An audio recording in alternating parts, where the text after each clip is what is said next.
Paramashivoham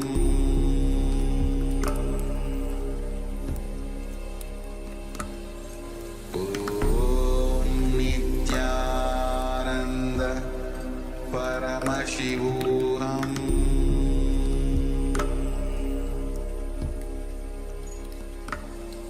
Om Nithyananda Paramashivoham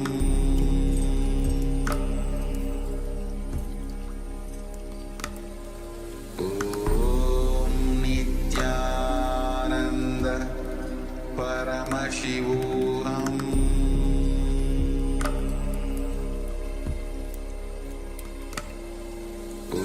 Om Nithyananda Paramashivoham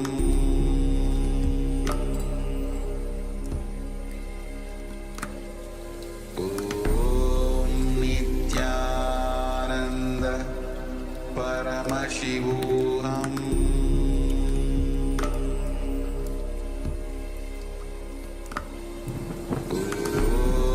Nithyananda Paramashivoham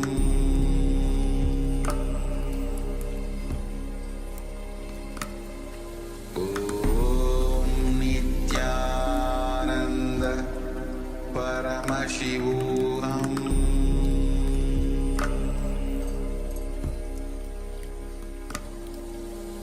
Om Nithyananda Paramashivoham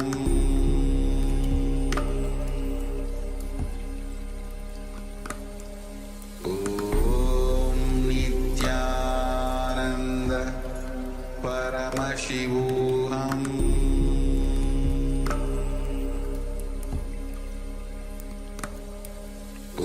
Om Nithyananda Paramashivoham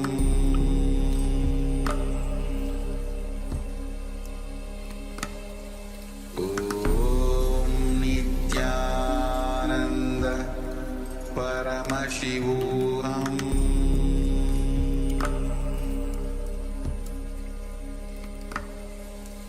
Om Nithyananda Paramashivoham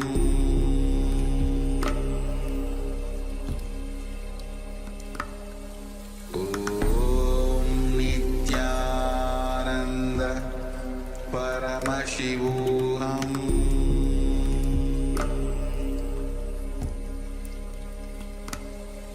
Om Nithyananda Paramashivoham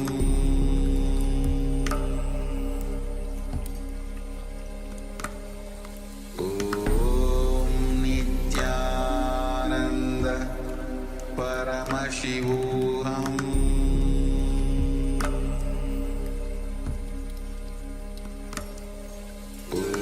Om Nithyananda Paramashivoham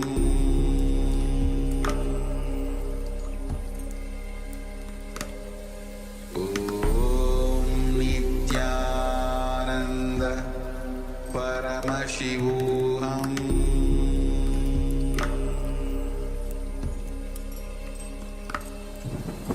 Om Nithyananda Paramashivoham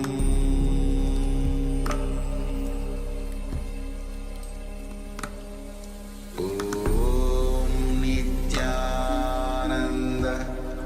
Paramashivoham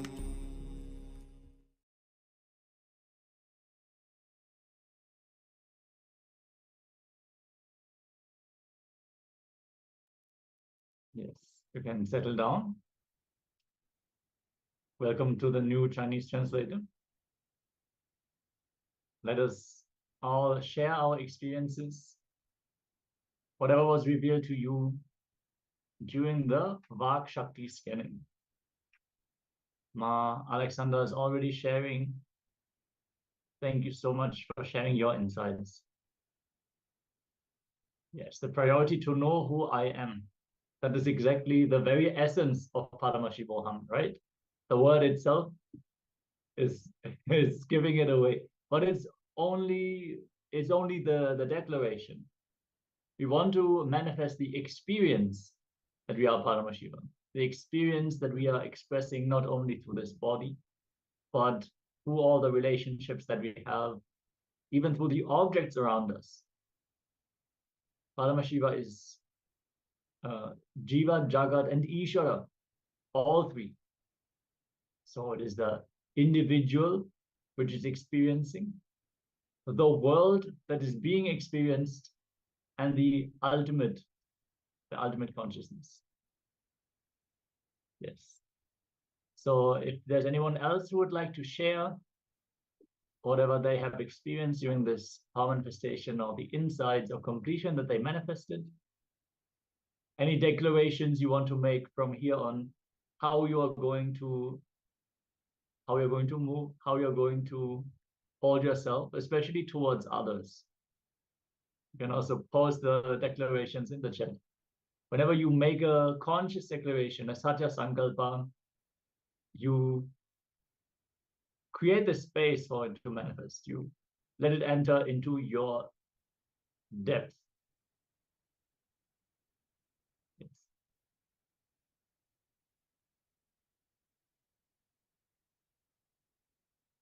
We're now going to get ready for the next jnana segment of the day. Very much aligned with the theme of the day. Yes. So now, the Supreme Pontiff of Hinduism is going to guide us into the more depth of the completion with others. Like some of the great assets he's going to share with us, and how completion is actually a responsibility, not apologizing. So in this session, he's going to initiate you into the truths of science of completion. So you'll know how to be powerful in front of the reality and with reality, and you will know where you can change and where you have to change, and how to complete with others, and the ability to speak into the listening of the others. So that will happen only when you come to the space of completion. So let's listen to the Supreme Pontiff of Hinduism. Yes, and with this, we also come to the end of our session. The next set of acharyas is going to take over after this jnana segment. Thank you all so much for joining and participating in the sessions, and hope to see you all again tomorrow. Nithyananda.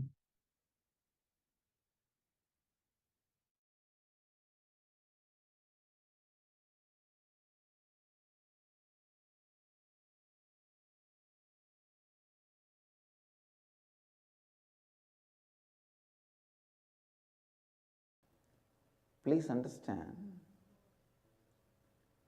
you have to have tremendous sensitivity towards human being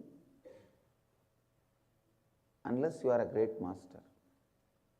If you are a great master, you should not have any sensitivity to human emotion because they are useless.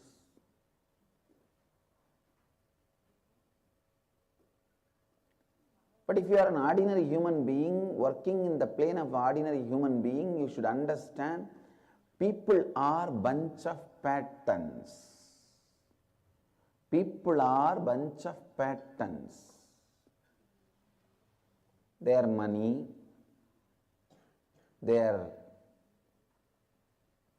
land, their properties, their wealth, all that is of a great help.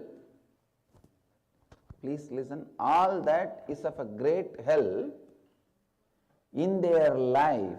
Listen, I am giving a very important example. For a person,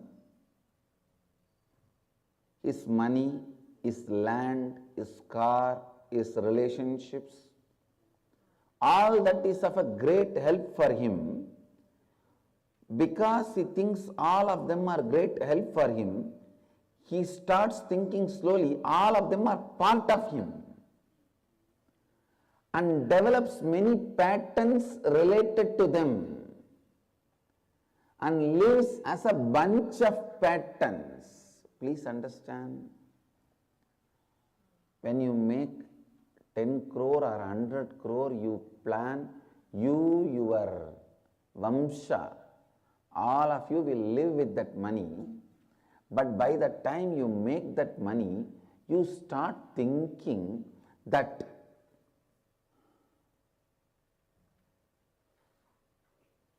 money has become part of you, and the patterns around money has become part of you. Understand? Then by the time you have 100 crore, you are no more capable of living, because you have already become a bunch of patterns. Bunch of patterns. Human beings are a bunch of patterns. So, even when you do good to them, even when you want to do good to them, you have to go near them very carefully. You have to talk into their listening very carefully, with a lot of sensitivity. In your case, a normal man is supposed to create the space and completion in you and share that space with others. That is what is completion with others.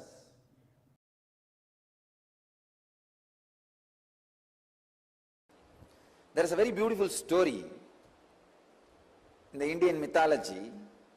Once Ganesha and Subramanya, both of them have decided to have a challenge, that who will quickly go around the world 3 times. Subramanya, as you all aware, has his own flight, peacock. He just sat on his peacock, started flying,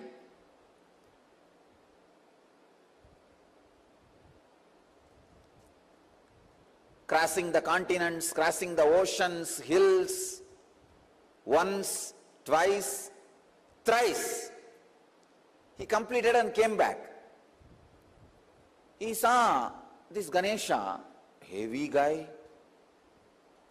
His vehicle is a rat.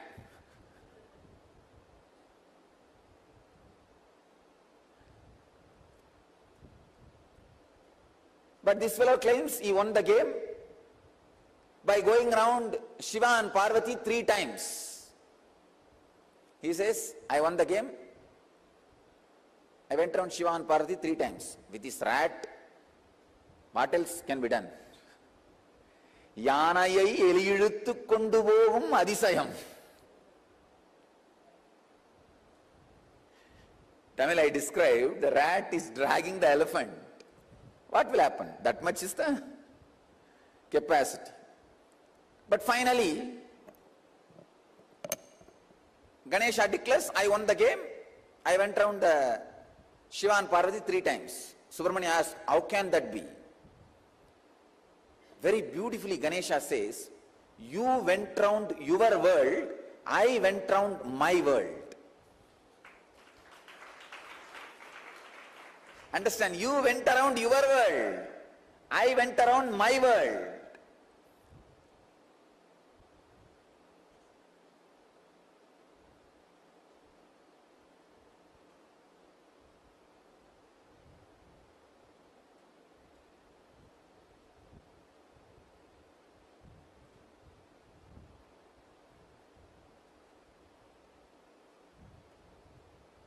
You went around your world, I went around my world.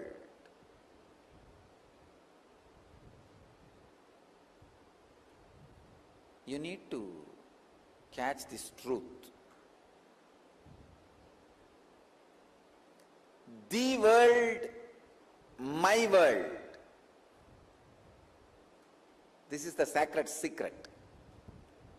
The world is binary, logical, arithmetic, scientific, universal. My world is emotional, based on faith, beliefs, experiences of individual perceptions, realization of individual identity's expression in its fullest form. My world is totally different from the world.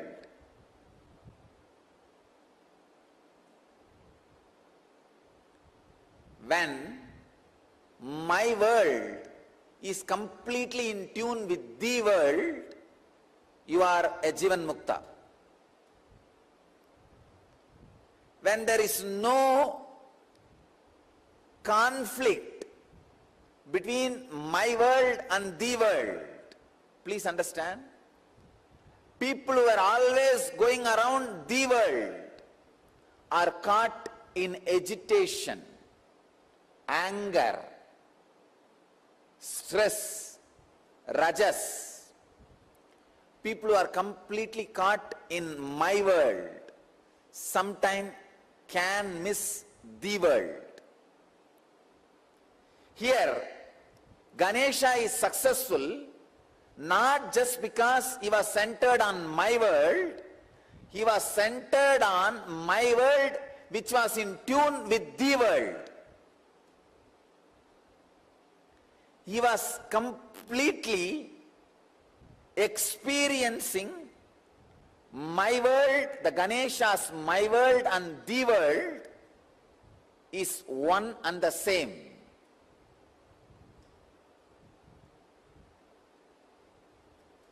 Ganesha's my world and the world has become a solid experience for Ganesha.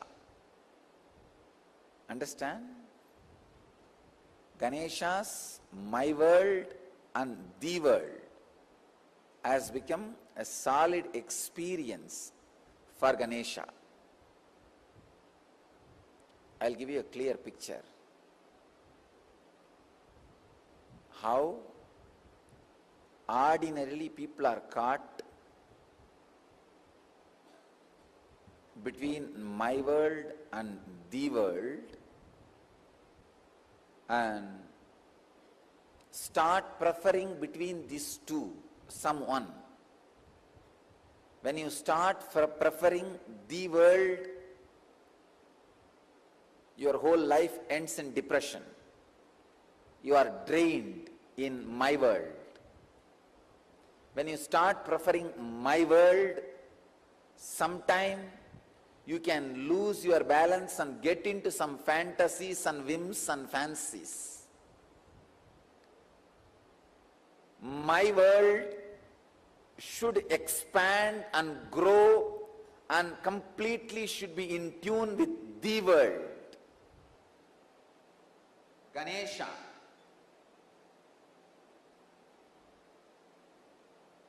Is my world.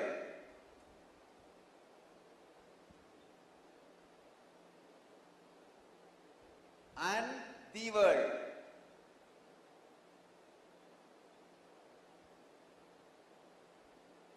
Both are in tune because Mahadeva, Shiva and Devi. Please understand, Shiva and Devi are really the world, and Ganesha also experienced Shiva and Devi as my world. Please understand, they were really cosmos, and he is also experienced them as cosmos. So the my world and the world has fallen in tune as the experience of Ganesha. So he going around Shiva and Devi is literally going around the world. Even though he said he went around my world, in his case the my world is the world. Usually human beings who give preference only for the world become extraordinary materialists but end up in spiritual poverty. Spiritual poverty, depression, utter depression. Same way, people who prefer only my world sometimes end up in hallucinations without falling in tune with the world. Understand, the world can't be rejected as you think. Misunderstandings about the world should be rejected.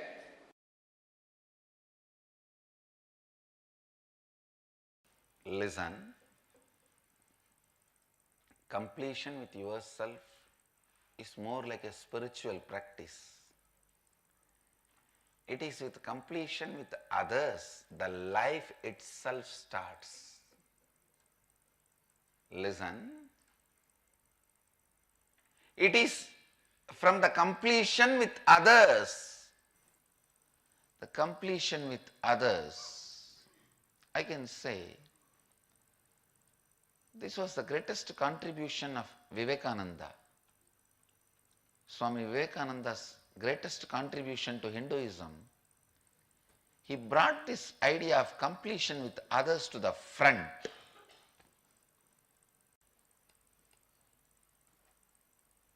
Completion with others is a spiritual quality, that's all. It is necessary for enlightenment. Unfortunately,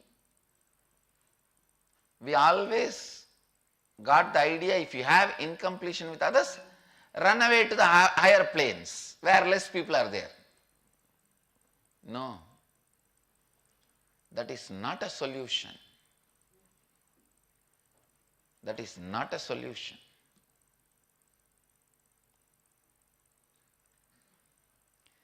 Completion with others is the basic necessity, the basic quality you need for enlightenment.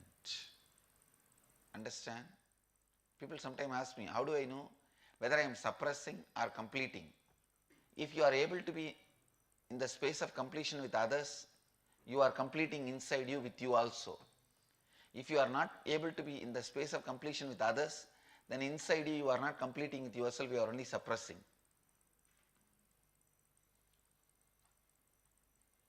So the scale to find whether you are completing or suppressing, completing or brooding over, completing or waiting for a chance to take revenge. I have seen many people, in the name of completion, now I am completing but I am not going to keep quiet. I will wait for time.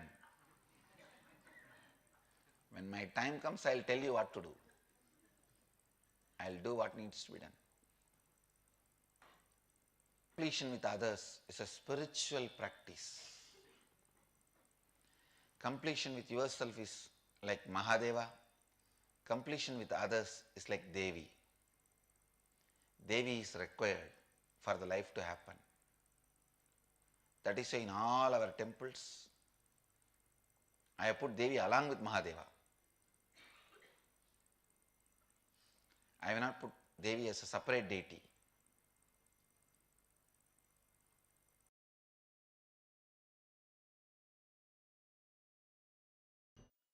Listen, completing with others. Others means not just only your father, mother, husband, wife, brother, sister, the human beings around you. We will start the completion with everything with which you are living. Your wealth, your health, your bag, your seat, your pets, your car, your house. Please understand, all these are living part of your life.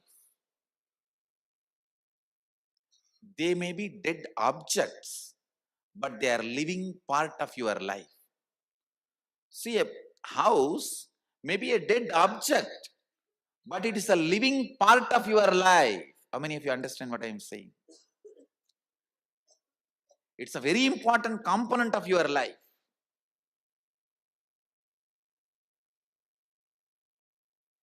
First, we will start completion with all the human beings with whom we are living. First step, completion with everything. With every human being. First thing you need to do is deciding, I have to bring completion with others, with whoever I am living. I have to bring completion with whoever I am living. Even if they don't want, I will stretch my best and I will decide I am in the space of completion. Whenever they want, I am open to have them. I am open. I am going to be in the space of completion. Whenever they are also ready, it will become completely complete. Understand? Completion with others does not mean you are going to apologize to them. No. Apologizing is not completion. Asking sorry is not. So many people were saying, I want to apologize, I am sorry. No. I am sorry is not completion. I am deciding to drop hurting pattern in my life or any incompletion, misunderstanding, anything. I am deciding to drop and I am deciding not to bring them, not to give life to it again. See, past, you can't say you are wrong or you are right. No one can say you are wrong, you are right. It is not apologizing. It is not feeling sorry for the past. No. Deciding, I am dropping this incompletion, hangover of the past, and I will not allow this to happen once more. Completion is actually responsibility, not apologizing. See, apologizing or feeling sorry comes out of powerlessness, but completion comes out of responsibility. Understand the difference. Please listen, see the difference. Now when I am saying you need to complete with your mother, with your father, with your brother, with others, I am not asking you to apologize. I am not asking you to call them and say, oh sorry, oh sorry, oh sorry, bus bus. No. No. Feeling sorry comes from powerlessness. That is not completion. When you call, you explain, this is what has been perceived by me. Here, I am not interested in looking into you are wrong or I am wrong. That will only create more and more anger, hatred and suppressed violence. I am only saying one thing. I am ready to drop the past and its powerlessness, incompletion. I am declaring I am dropping the past and I am complete. I don't have incompletion. And I will not create any incompletion anymore. Your decision and declaration, when it reaches them, you will suddenly see they also open up and start coming towards completion. But first, you need to be prepared.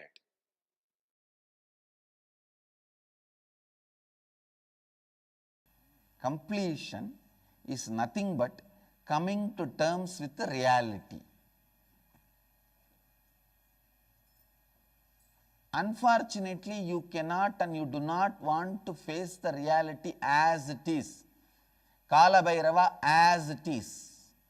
You put all your incompletions on him, your own imaginations on him, your own ideas on him, your own perceptions on him.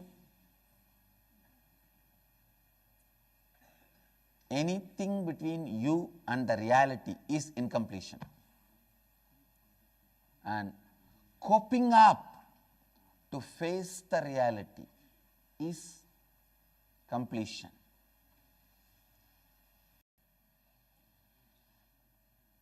Please understand, when you are alive, make heaven for you. By creating completion within you and completion with others. While you are alive, make heaven for yourself. While you are alive, make heaven for yourself.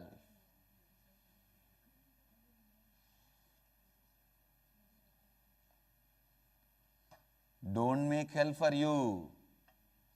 While you are alive, make heaven for yourself.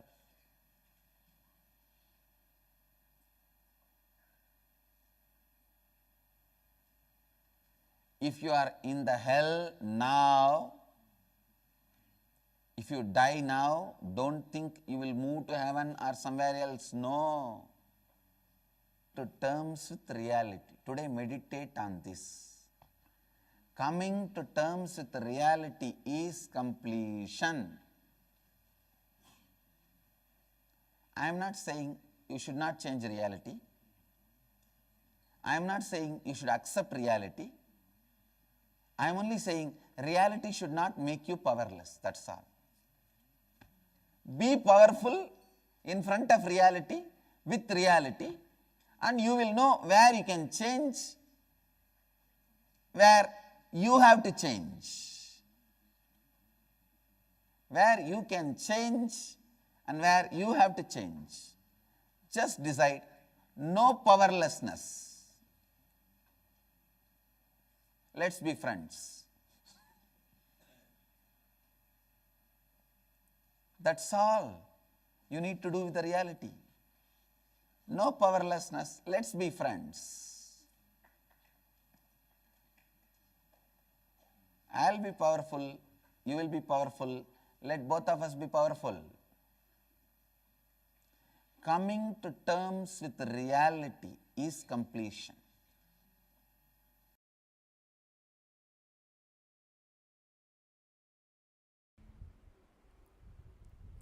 When you feel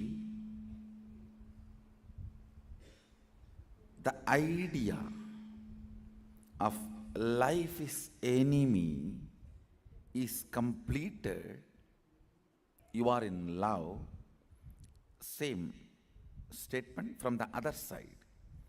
When somebody loves you, when you feel the love of somebody, understand? Love is actually a power. When somebody empowers you with their love, suddenly the idea life is enemy will be forgotten. Understand? Listen carefully. I am not saying when you feel empowered by somebody's love, when you love somebody and empower, the poverty will disappear or the disease will disappear. But I am saying, when you are empowered by love, when you empower somebody with love, the idea life is enemy will disappear. You will justify even the state you are experiencing. Even if you manifest poverty, you know how to cognitively justify. You will say, oh, I may be in poverty, but life is not enemy. Life is just. I know.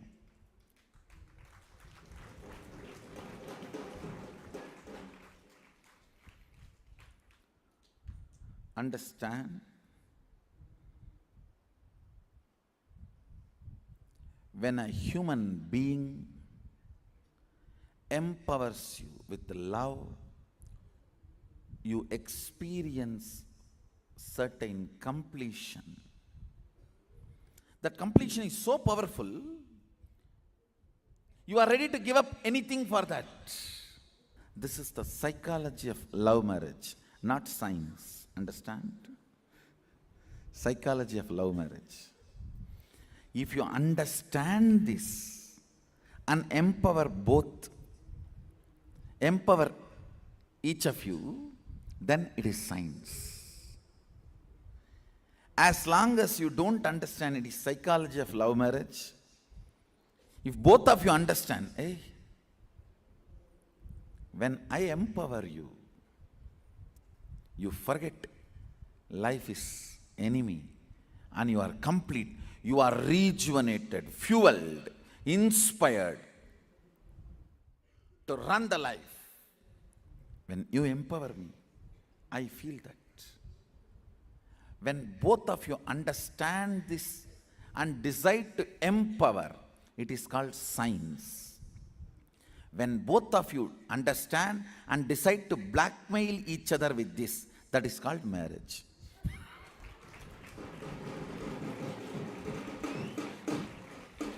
Understand? The fourth vow in Saptapadi is all about this. The fourth vow in Saptapadi is this. I'll make sure that life is enemy idea is forgotten in your life. Each one commits to the other in front of Agni. The idea life is enemy is forgotten, irrelevant, redundant. And I tell you,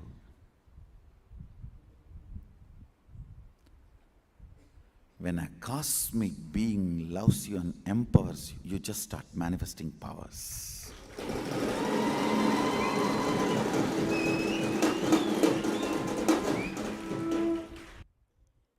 Power manifestation is nothing but beyond your body and mind, your being feeling, I love you.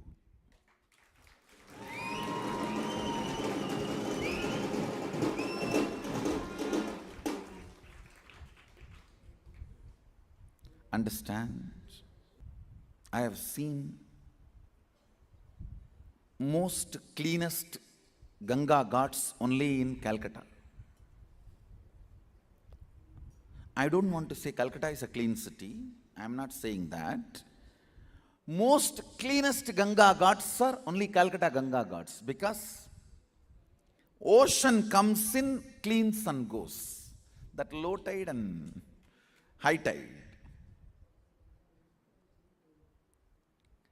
Heart symbol from disciple is Ganga entering into ocean.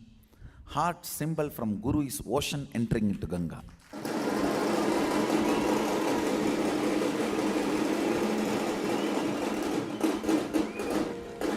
Heart symbol from that side to this side is completion. Heart symbol from this side to that side is power manifestation.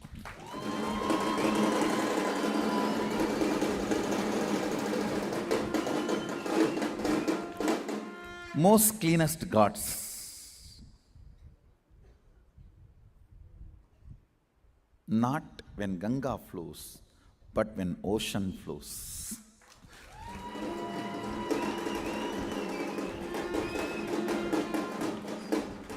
Most cleanest gods, not just because Ganga flows, but because ocean flows.